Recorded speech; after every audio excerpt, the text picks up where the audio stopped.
아멘. 오늘 이 시간 우리에게 주시는 하나님의 말씀은 신약성경 히브리서 11장 24절에서 27절까지 말씀 되겠습니다.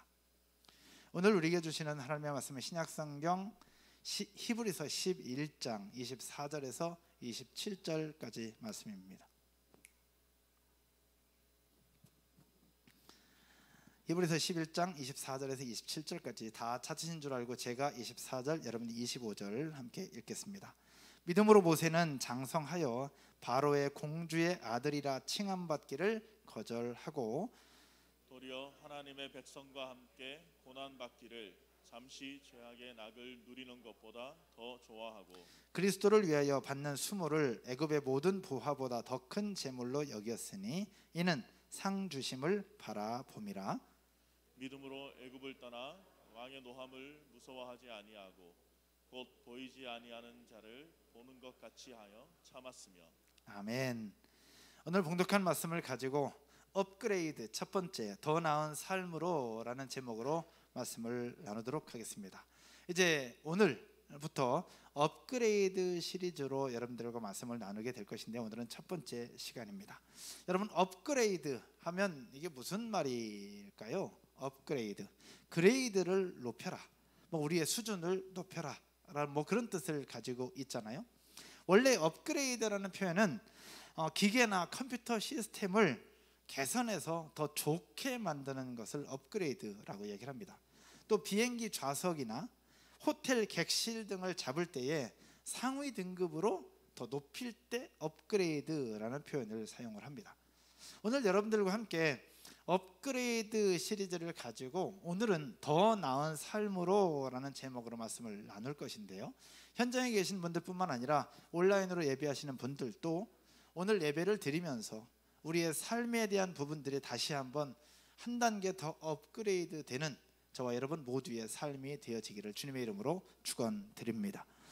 보통 업그레이드 되었으면 좋겠다, 우리의 삶이 업그레이드 되었으면 좋겠다라고 얘기한다면 대부분의 사람들은 뭘 얘기하는 걸까? 보통은 집이 좀 더 넓어지는 것, 또 어떤 사람들은 차가 조금 더 좋아지는 것, 또 우리 건강이 좀 더 좋아지고, 요즘 워라밸 얘기하는데 일하는 것과 우리 삶의 라이프가 밸런스를 맞추는 이 부분들에 대해서 조금 더 여유가 생기고 좀 더 풍족해지고 좀 더 내가 좀 누릴 수 있는 그런 것들이 더 좋아지는 것, 이렇게 업그레이드를 생각을 하게 됩니다. 전 맞다고 생각을 합니다. 그러나 집이 좀 더 넓어진다고 삶에 행복이 오는 것은 또 아니더라고요. 또 좋은 차를 타게 된다고 편리한 건 맞지만 모든 것이 다 행복해지는 것은 또 아니라는 얘기죠. 오늘 여러분들과 함께 업그레이드라는 부분들을 가지고 더 나은 삶으로 라는 제목으로 나눌 때에 차도 좋아지고 집도 좋아지고 우리 모든 삶의 영역에서 좋아지는 것을 넘어서 우리 영혼의 업그레이드 되는 삶, 현재 똑같이 살아가지만 현재 삶에서 더 나은 삶으로 살아가는 데 있어서 꼭 중요한 것이 있는데, 이것들을 찾고 배우고 또 우리 삶에서 결단하면서 우리의 삶이 지금보다 더 나은 삶으로 바뀌어지고 성장하게 되는 출발이 되는 오늘이 되었으면 좋겠습니다. 그러면 어떻게 할 때 우리의 삶에 업그레이드 될 수 있을까? 어떻게 하면 더 나은 삶으로 바뀔 수 있을까? 첫 번째입니다. 따라서 한번 해볼까요? 무엇을 선택할 것인가? 첫 번째는 무엇을 선택할 것인가입니다. 그러니까 무엇을 선택하느냐에 따라서 더 나은 삶이 되기도 하고 그렇지 않기도 합니다. 오늘 본문 24절을 한번 보실까요? 오늘 본문 24절에 믿음으로 모세는 장성하여 바로의 공주의 아들이라 칭함받기를 거절하고 라고 말씀하고 있습니다. 모세를 얘기하는데 믿음으로 모세는 장성해서 커서 바로의 공주의 아들이라 칭함받기를 거절했다라고 얘기를 하고 있어요. 바로의 공주의 아들이라고 하는 표현은 뭘 얘기하느냐? 바로 상속자라고 하는 법적 개념을 표현하는 단어입니다. 그러니까 애굽의 왕좌를 물려받을 수 있는 상속자였는데 이것을 거절했다고 이야기를 하고 있는 거예요. 거절했다라는 단어는 원래는 부인하다라는 뜻이에요. 근데 오늘 본문 속에서 나타나는 단어는 부인하다라는 단어에서 더 강한 의미로 거부하다, 그리고 사절하다라는 뜻, 사절하다는 의미 아시죠? 완전히 끊어버리는 것. 여기서 표현하는 거절했다는 것은 거부하다, 완전히 끊어버렸다는 것을 이야기를 하고 있습니다. 그러면 모세의 삶을 볼 때 모세는 왜 바로의 공주의 아들이 되는 것을 거절을 했을까? 왜 그것을 거부했을까라는 거예요. 우리가 이미 알고 있는 것처럼 바로의 공주는 나일강 변에서 모세를 건져냅니다. 그래서 물에서 건져냈다는 뜻으로 그 아기의 이름을 모세라고 짓잖아요. 이제 모세를 자기의 아들로 양자 삼아서 이제 왕궁에서 자라게 합니다. 그러면서 이 아기였던 모세는 왕궁에서 모든 특권과 권세를 다 누리며 살아요. 그런데 장성하게 되면서 무엇을 찾게 되느냐? 본인이 어떤 존재인가를 발견하게 돼요. 본인이 어떤 존재였느냐? 어릴 때 유모로 나타났던 친모인 요게벳으로 말미암아 신앙교육과 정신적인 교육을 받게 됩니다. 결국 너는 애굽 백성이 아니라 히브리 백성이다. 너는 여호와 하나님을 경외하는 하나님의 백성이다. 너는 유다 민족이다 라고 하는 정체성을 계속해서 심겨졌을 것인데, 모세가 장성하면서 본인의 정체성에 대해서 발견하게 되고, 애굽 왕궁에서 모든 걸 다 누릴 수 있지만 결국은 나는 애굽 백성이 아니라, 애굽의 왕이 될 사람이 아니라 히브리 족속이요 유다 백성임을 자각하면서 그 모든 특권을 포기했다라는 이야기입니다. 그러면 이 모세는 왜 그것을 포기할 수밖에 없었을까? 결국 본인의 정체성을 바르게 인식했고 찾았던 이유 때문에 그럽니다. 그러면서 그는 모든 걸 거절해요. 근데 그 모든 특권을 거절하는 것을 넘어서 성경은 또 다른 것들을 이야기를 하고 있습니다. 한번 보실까요? 25절과 26절에서 그 특권을 거절한 것을 넘어서 무엇을 얘기하고 있느냐? 여러분이 한번 읽을까요? 25절입니다. 도리어 하나님의 백성과 함께 고난받기를 잠시 죄악의 낙을 누리는 것보다 더 좋아했다. 그러니까 모세는 하나님의 백성과 함께 고난받는 것을 더 좋아했다. 애굽의 왕자였기 때문에 굳이 이렇게 하지 않아도 됐는데 특권을 거절하는 것을 넘어서 하나님의 백성과 함께 고난받는 것을 더 좋아했대요.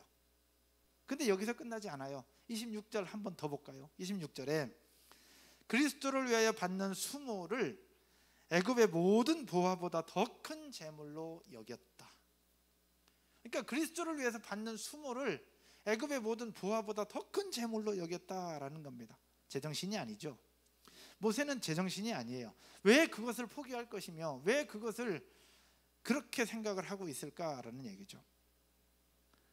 바로의 공주의 아들이라 칭함받는 것을 거절하는 것을 넘어서 고난받는 것을 더 좋아했고, 또 그 속에서 그리스도를 위하여 순환받는 그것을 선택하고 더 달게 받으면서 더 큰 재물로 여기는 그의 모습. 왜 그러했을까? 모세가 이것을 선택하게 된 배경들을 좀 살펴보면 성경엔 기록되지 않는데 고대 역사가인 요세푸스라는 사람이 고대 역사를 기록을 했는데 거기에 모세의 어린 시절을 기록을 해놨더라고요. 하나의 썰이기도 한데 없는 얘기는 아닌 것 같고, 근데 이 이야기를 함께 나누면 모세는 그냥 평범한 사람이 아니라 조금 독특한 비범한 사람이었구나라는 사실들을 볼 수 있어요. 이 아기를 나일강에서 데려다가 양자로 삼아서 키운 이 공주의 이름은 비시아라고 하는 이름이에요. 근데 비시아라는 이름으로 알려지기보다 우리가 알고 있는 하셉수트라고 하는 이름으로 많이 알려져 있어요. 이 하셉수트라고 하는 이 공주가 나일강 변에서 아기 모세를 데려다가 양자로 삼으려고 해요. 근데 양자로 삼으면서 아버지였던 바로 왕에게 데리고 가서 아버지, 아이를 내가 건져왔는데 양자로 삼았으면 좋겠습니다 라고 허락을 구합니다. 그랬을 때 아버지였던 바로 왕은 흔쾌히 허락을 해요. 좋은 일이라고, 그렇게 하라고. 그러면서 이 하셉수트라고 하는 이 비시아는 무남 동료였거든요. 외동딸이었어요. 그러니까 아버지였던 바로 왕이 외동딸에게 기쁨을 주고 외동딸을 만족시켜 주려고 데리고 온 아기한테 본인이 쓰고 있는 왕관을 벗어서 아기한테 씌워줘요. 그러면 그 왕관을 씌워준다는 얘기는 굉장한 의미가 있는데, 왕관을 썼던 아기 모세가 어떻게 했느냐? 왕관을 집어서 던져버립니다. 던지고 발로 왕관을 밟아요. 아기가 뭐 때문에 그런지 모르겠는데 하여튼 그런 행동을 했다는 거예요. 그 모습을 보면서 옆에 있었던 신하들이나 현자들은 뭘 얘기하느냐? 아, 이건 뭔가를 이야기하고 있는 것이다. 결국 이 아기가 나중에 커서는 바로 왕의 권세를 짓밟게 되는 존재가 될 것 같다라고 생각을 하면서 결국은 이 아이를 죽이기로 결심합니다. 근데 그냥 죽일 수 없으니 명분을 만드는데 이 현자들이, 신하들이 어떻게 하느냐? 단지를 2개를 준비해요.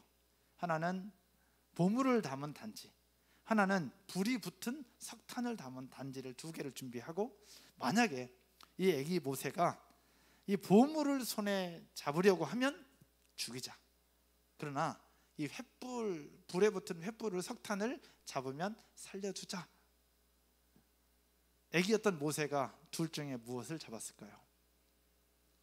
보통의 아이들은 보물이나 장난감이나 그런 걸 잡을 수 있겠지만 모세는 그 보물단지를 잡은 게 아니라 불이 붙은 석탄을 잡았다는 거예요. 결국 손에 화상을 입었지만 그 이후로 목숨을 유지할 수 있었고, 그래서 이스라엘 민족의 지도자가 될 수 있었다라고 하는 이야기가 있어요. 성경에 기록되어 있지 않기 때문에 얼마나 신빙성이 있는지는 알 수는 없어요. 그런데 그 이야기를 통해서 아, 모세는 진짜 비범한 존재였구나라는 사실들을 알게 되고, 그러니까 그 모든 것들을 누릴 수 있는 특권이 있는데 그 특권을 거절하고 백성들과 함께 순환받는 것을 더 좋아했던 사람이었다는 것을 짐작해 볼 수 있는 거죠. 그런데 중요한 것 하나가 있어요. 모세가 왜 그것을 선택했느냐? 왜 그것을 거절했느냐? 왜 순환받는 것을 더 좋아했을까? 더 큰 재물로 여겼을까? 그것은 본인이 가지고 있었던 정체성이었습니다. 내가 누군가라고 하는 정체성, 내가 무슨 일을 해야 되는가라고 하는 정체성이 있었기 때문에 그는 거절했고 거부했고 포기했고 더 큰 재물로 여기는 그 모습을 보여주고 있습니다. 여러분, 이 코로나가 계속되는 이 상황과 현상 속에서 우리가 믿음을 유지할 수 있는 방법은 바로 무엇이냐? 나는 하나님의 사람이라고 하는 분명한 정체성을 가질 때 코로나 상황 속에서도 신앙을 유지하고 믿음으로 승리할 수 있다는 사실 믿으시기를 주님의 이름으로 축원드립니다. 내가 누군가, 나는 어떤 일을 해야 되는 사람인가라는 분명한 정체성을 갖게 되시기를 주님의 이름으로 축복합니다. 아멘. 오해하지 않으셨으면 좋겠어요. 모세가 그 모든 특권을 거절했으니까 우리도 거절해야 된다? 그런 게 아닙니다. 모든 특권을 거절하라는 것이 아니고 우리가 누릴 수 있는 모든 혜택을 누리지 말라는 이야기가 아니에요. 포기하라는 것이 아니고 누리지 말라는 얘기가 아니라 이 속에서 나의 정체성이 무엇인가를 정확하게 찾고 내가 해야 되는 일, 내가 해야 될 사명이 무엇인가를 찾아서 그 일들을 해나가야 된다라는 것을 말하고 있습니다. 예전에 그 사인이라고 하는 과학 드라마가 있었어요. 혹시 기억나는지 모르겠는데 수년 전에 있었습니다. 박신양이 나오고, 박신양, 김하중, 그다음에 전광열 씨가 나오고 한 사람이 더 있는데 제가 기억이 안 나네요. 이 사인이라고 하는 드라마의 주 내용은 한국과학기술연구소, 그래서 과학기술연구소, 국립과학수사연구소라고 하는 국과수를 배경으로 일어나는 이야기예요. 즉 부검을 맡은 법의학자들의 이야기인데, 법의학자들이 해야 될 정체성과 역할은 뭐냐? 죽은 사람을 부검하면서 정확한 사인을 찾아내는 거잖아요. 정확한 사인을 찾아내고 그 사람이 억울한 죽음이 되지 않도록 과학적인 사실을 가지고 밝혀내는 게 이 법의학자들의 역할이었습니다. 그래서 이 드라마의 내용은 이 법의학자들이 이 정확한 사인을 찾아내려고 노력하는 사람이 있어요. 그 대표가 김하중 씨와 박신양 씨였어요. 그러나 반대로는 그거를 알지만 정치, 권력, 힘, 재물, 돈과 결탁하면서 사인을 조작을 하고 과학적 사실을 살짝 틀어서 결국은 본인들에게 좋게 만드는 그 부류의 사람들이 있었어요. 그 사람들끼리 서로 싸우고 결국은 정의가 이긴다는 그 이야기의 내용인데, 여기 이 내용 속에 담겨 있는 것은 무엇이냐? 본인의 정체성을 알고 있으면서도 정확하게 지키는 사람과 정체성을 알고 있지만 돈과 결탁하고 재물과 결탁해서 결국은 힘을 얻으려고 하는 무리들이 있었다는 것을 보여주고 있습니다. 그러면 여기서 우리가 기억해야 될 것은 무엇이냐? 더 나은 삶으로 업그레이드 될 수 있는 방법, 다 같이 따라서 한번 해볼까요? 나의 정체성을 찾아라. 나의 정체성을 찾고 내가 누구인가, 나는 어떤 일을 해야 되는 사람인가를 찾을 때 우리의 삶이 더 나은 삶으로 업그레이드 될 수 있다는 사실 믿으시기를 주님의 이름으로 축원드립니다. 코로나가 창궐하는 이 시대 속에서 우리가 믿음으로 버텨낼 수 있는 것, 나는 어떠한 사람인가, 우리 회사는 어떠한 회사인가, 우리 교회는 어떠한 교회인가.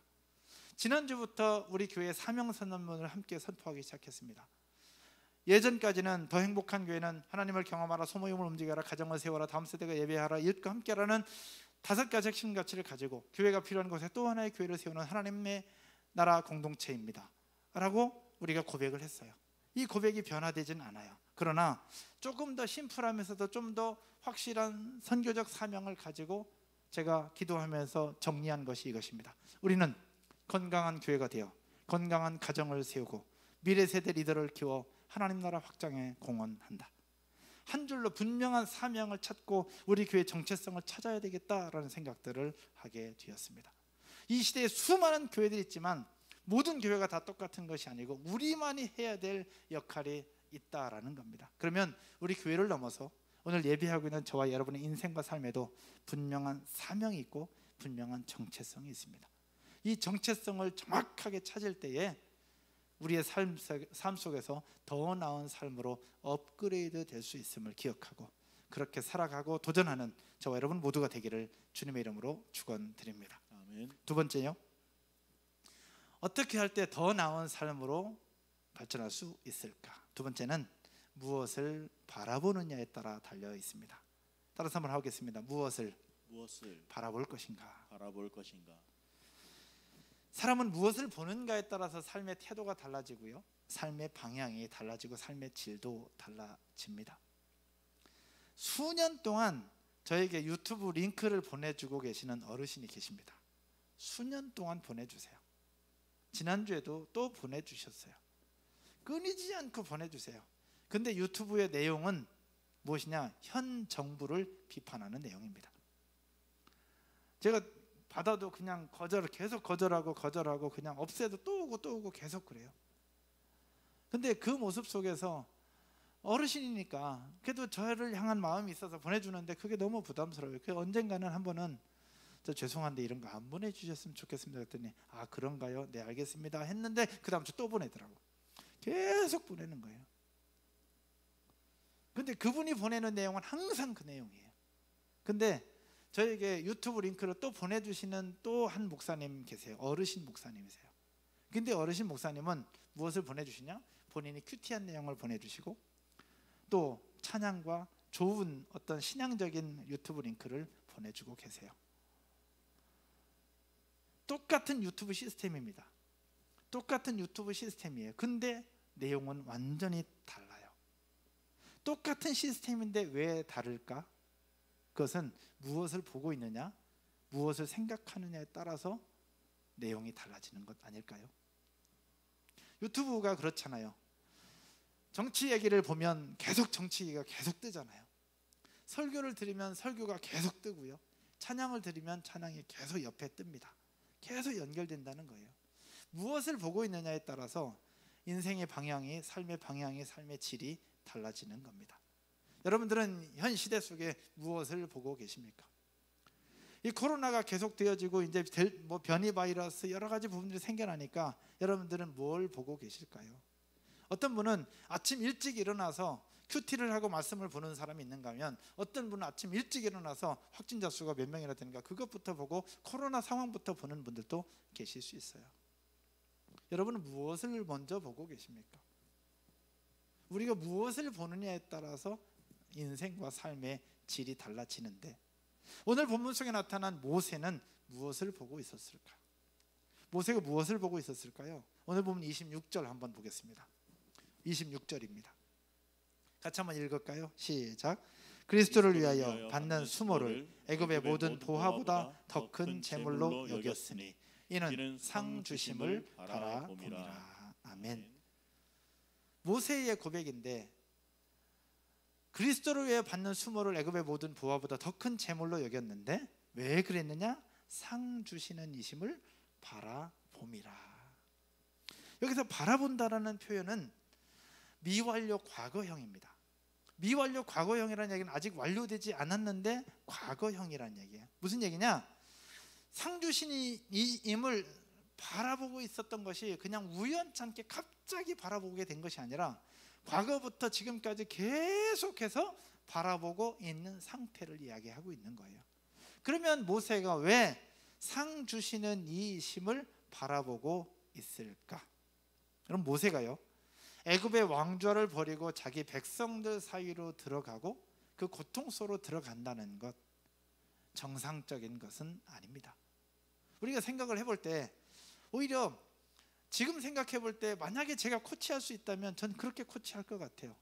애굽 왕자 버리지 말고 오히려 왕권을 네가 이어받아라. 왕권을 이어받아서 오히려 유다 백성들을 위한 정책을 펴면 그 애굽 땅에 살고 있는 히브리 백성들, 유다 백성들이 더 잘 살 수 있지 않을까? 더 좋은 혜택을 누리지 않을까? 이런 고통을 받지 않아도 되지 않을까라고 조언을 할 수도 있어요.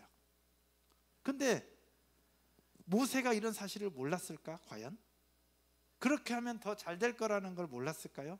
알았을 거예요. 그럼에도 불구하고 모세는 그 아들됨을 거절하고 왕권 이어받는 것을 포기하고 백성들 사이로 들어가서 수모를 다 받으려고 합니다. 그리고 그것을 더 좋아했다라고 성경은 이야기를 하고 있습니다. 그 이유가 과연 뭐냐? 본인이 누군가라고 하는 분명한 정체성을 가지고 있었는데 그 정체성과 함께 보고 있었던 것이 무엇이냐? 바로 창조주 하나님께서 상 주실 것이라는 사실을 그는 계속해서 바라보고 있었기 때문에 그러합니다. 사랑하는 여러분, 코로나가 계속되는 이 상황 속에서 현 시대와 상황을 바라보는 것 중요하지만 이것보다 모든 역사를 이루시는 하나님께로 우리의 시선을 올려드릴 수 있기를 주님의 이름으로 축원드립니다. 그 하나님을 바라볼 때 현 삶을 뛰어넘는 더 나은 삶이 될 거라고 확신합니다.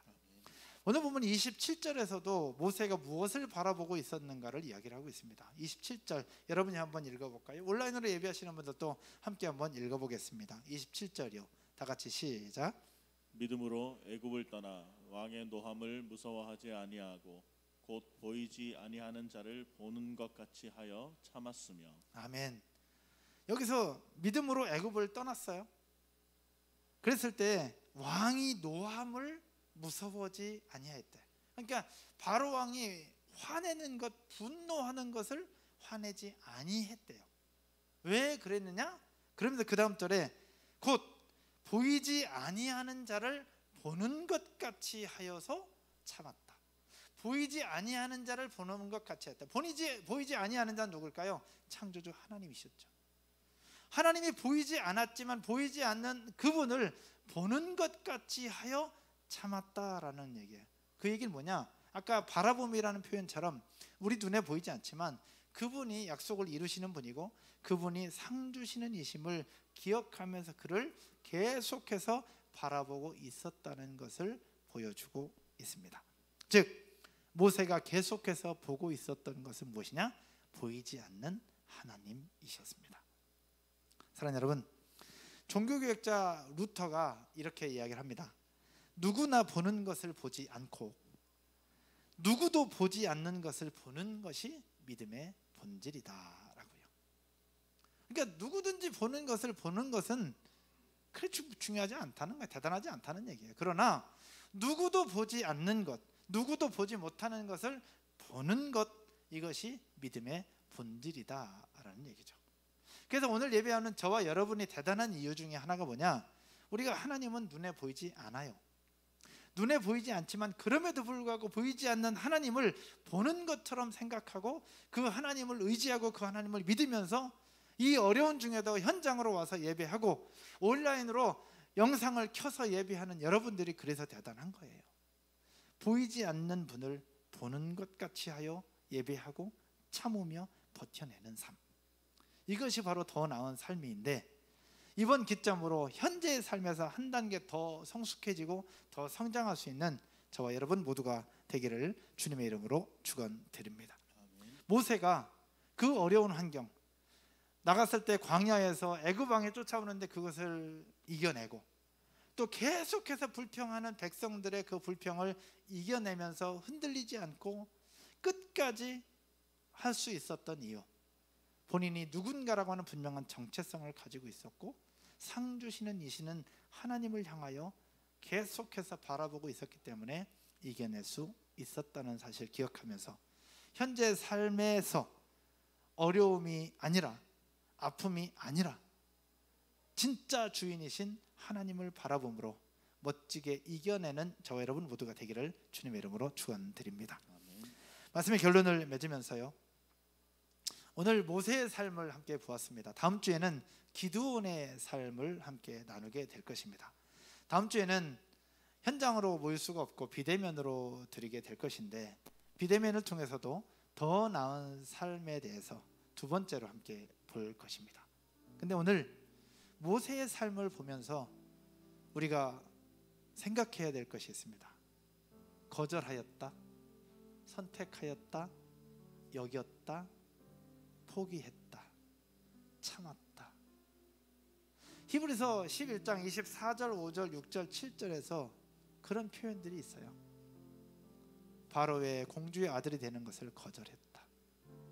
하나님의 백성과 함께 수모를 당하는 것을 더 좋아했다.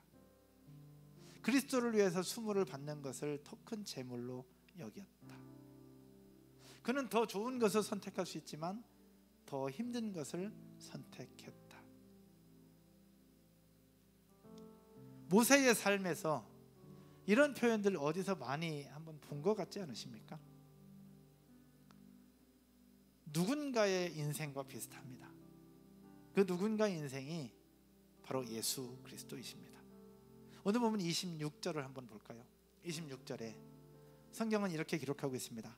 그리스도를 위하여 받는 수모를 애굽의 모든 부하보다 더 큰 재물로 여겼으니 이는 상 주심을 바라봄이라. 그리스도를 위하여 받는 수모를 더 큰 재물로 여겼다. 근데 생각을 해봐요. 모세가 더 먼저 있었던 사람이에요? 예수 그리스도가 먼저 있었던 사람이에요? 모세가 훨씬 더 먼저 있었어요. 모세는 1500년 이전에 이미 있었던 사람이에요. 그리고 모세의 시대 이후에 1500년이 지난 후에 예수님이 나셨거든요. 근데 모세가 예수 그리스도를 위하여 받는 수모를 더 큰 제물로 여겼대요. 이건 말도 안 되는 얘기잖아요. 근데 왜 히브리서 기자는 모세를 이야기를 하면서 예수 그리스도를 위하여 받는 수모라고 이야기를 하고 있을까? 여기서 중요한 거 한 가지가 있습니다. 예수님과 모세는 공통점이 많아요. 어떤 공통점이 있느냐? 모세는 오늘 여러분들과 함께 봤던 것처럼 애굽으로부터 받을 수 있는 모든 왕권, 모든 특권, 모든 권한, 모든 권리, 모든 재물을 다 누릴 수 있었어요. 그러나 모세는 그것을 거절하고 하나님의 백성들 속으로 들어가서 광야 그 고난의 길을 함께 갑니다. 어떻게 해요? 약속의 땅 가나안에 이르기까지. 이게 모세였어요. 예수님은 어떤 분이냐? 하늘 보좌, 하늘의 영광, 모든 권세, 모든 특권 다 가지고 있는 분이 예수님이셨어요. 그러나 예수님 또한 그 모든 것들을 다 거절하고 육신의 몸을 입고 우리 가운데 오셔서 죄인의 모습으로, 인간의 모습으로 우리 가운데 오세요. 그리고 십자가에 달리시면서 모든 조롱과 희롱과 모든 고난과 아픔을 다 당하세요. 결국 무엇을 위해서? 모세가 약속의 땅 가나안까지 인도했던 것처럼 예수 그리스도는 우리의 영혼이 천국이라고 하는 약속하는 그 일들을 이루시기 위해서 그 일을 해내셨던 분이 예수 그리스도입니다. 즉 히브리서 기자는 모세의 고난을 이야기하면서 예수 그리스도의 고난과 연결시키고 있어요. 이 코로나가 창궐하는 이 상황, 다음 주부터는 이제 현장으로 모이지 못해요. 오고 싶어도 올 수가 없어요. 지난 금요일 날 발표를 드리면서 저도 그렇고 제 사역자들이 함께 모였는데 힘이 안 나요. 1년 넘게 영상이라는 프레임 속에 갇혀 있었는데 이걸 회복하기까지 이렇게 했는데 또 다시 다음 주부터, 여러분 한 명이라 두 명이라도 여러분 있는데 설교하는 게 얼마나 좋은지, 얼마나 행복한지 다음 주부터는 카메라 보고 해야 돼요. 저는 그렇다 치는데 우리 아이들이 얼마나 행복해하는지 여러분 아세요? 오늘 아침에 1부 예배 끝나고 이제 2부 예배를 준비하는데 은성이가 맨 먼저 왔어요. 또 초등부 아이들이 맨 먼저 왔어요. 안녕하세요. 저 너무 오고 싶었어요. 너무 오고 싶었대. 근데 사실 매주 오거든 이 친구들은. 근데 너무 오고 싶었대. 근데 다음 주 못 와. 오고 싶어도 못 와. 이건 이 교회 상황뿐만 아니라 우리의 삶에도 그래요. 이번 주에 한 집사님이 그 얘기 하더라고. 내일부터 4단계가 시작되면서 납품을 해야 되는데 납품해야 된 그게 내일부터는 끊긴대. 너무 답답하고 너무 우울하다고 얘기를 하시더라고. 뭐 이루 말할 수 없는 부분들이 이제 내일부터 또 펼쳐져요. 근데 이게 언제까지 될지 모르겠어요. 말이 2주지 2주 지나면 휴가철이잖아요. 또 2주 연장될지 모르겠어요. 우리 20%가 지금 몇 주째 계속 되고 있잖아요. 모르겠어요. 이럴 때 과연 우리가 어떻게 해야 될까? 그냥 이 속에서 뭐 그렇지 뭐 그냥 그럴 수도 있겠지만, 이럴 때 우리가 그냥 주저앉아 있고 포기할 것이 아니라 그럼에도 불구하고 더 나은 삶으로 한 단계 더 뛸 수 있는 방법이 과연 무엇일까? 그것은 나의 정체성을 찾는 거예요. 그리고 그럼에도 불구하고 사람들은 코로나를 쳐다보지만 우리는 보이지 않는 하나님을 바라봄으로 말미암아 다시 더 나은 삶으로 한 단계 성장하고 일어설 수 있는 저와 여러분 모두가 되시기를 주님의 이름으로 축원드립니다. 아멘. 하나님을 바라보십시오. 왜? 하나님은 지금도 살아계십니다. 아멘. 여러분 아멘이십니까? 아멘. 하나님은 살아계세요. 하나님은 지금도 살아계시고요, 성령께서 지금도 우리와 함께하고 계시는 분이세요. 상황적으로는 우울하고 상황적으로는 쉽지 않아요. 그러나 그럼에도 불구하고 우리의 시선을 하나님 앞에 돌리고 주 여호와 하나님을 바라봄으로 다시 한번 일어서고 다시 한번 비상할 수 있는 저와 여러분 모두가 되기를 주님의 이름으로 축원드립니다. 축원드립니다. 아멘. 자리에서 한번 일어나셔서 우리 찬양 하나 드리면서 오늘 말씀 마무리하려고 합니다. 조금 전에 불렀던 주 품에라는 곡입니다. 주 품에라는 곡인데 후렴 부분에 가사가 이렇습니다. 거친 파도 날 향해 와도 주와 함께 날아오르리. 폭풍 가운데 나의 영혼 잠잠하게 주를 보리라.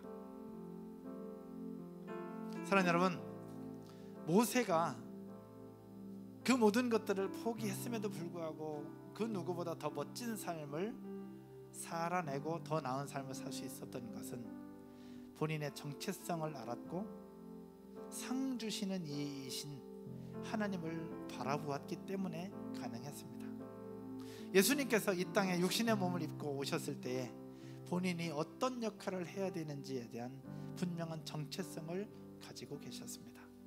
더 나아가서 십자가 위에 달려서 고통을 당하실 때 예수님은 이렇게 말씀하십니다. 엘리 엘리 라마 사박다니, 나의 하나님 어찌하여 나를 버리시나이까. 이 얘기는 뭐냐? 예수님조차도 살아계신 하나님을 바라보고 계셨다는 이야기입니다. 거친 파도가 우리를 향해 와도, 거친 코로나가 우리를 향해 와도, 경제적인 여파가 우리를 향해 와도 흔들리지 말고 주님을 바라봄으로 멋지게 이겨내는 저와 여러분 모두가 되기를 주님의 이름으로 축원드립니다. 아멘. 다 같이 고백하십시오.